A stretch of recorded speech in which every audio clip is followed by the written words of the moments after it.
ભારતીય નાગરિકને અમેરિકામાં 5 વર્ષની સજા, ડાર્ક વેબ પર ડ્રગ્સ વેચીને 1.25 કરોડની કમાણી કરી, કોર્ટે રૂપિયા જપ્ત કરવાના આદેશ આપ્યા। અમેરિકામાં 40 વર્ષીય ભારતીય નાગરિક બનમીત સિંહને ડાર્ક વેબ પર ડ્રગ્સ વેચવા બદલ દોષી ઠેરવવામાં આવ્યો છે। તેને 5 વર્ષની જેલની સજા ફટકારવામાં આવી છે। આ સિવાય તેની પાસેથી 1.25 કરોડ રૂપિયા જપ્ત કરવાનો આદેશ પણ આપવામાં આવ્યો છે।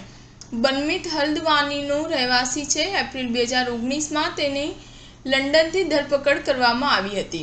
આ પછી તેને માર્ચ 2023માં અમેરિકા પ્રત્યાર્પણ કરવામાં આવ્યો હતો। તેણે આ વર્ષે જાન્યુઆરીમાં કોર્ટની કાર્યવાહી વચ્ચે પોતાનો ગુનો કબૂલી લીધો હતો। કોર્ટના દસ્તાવેજો અનુસાર બનમીતે ડાર્ક વેબ પર માર્કેટિંગ સાઇટ્સ બનાવી હતી। તેના નામ સિલ્ક રોડ, આલ્ફા-બે અને હંસા હતા। અહીં તે ડ્રગ્સ અને બીજી દવાઓ જેમ કે ફેન્ટાનિલ, LSD, એક્સ્ટેસી, કેટામાઇન અને ટ્રામાડોલ જેવી દવાઓ વેચતો હતો।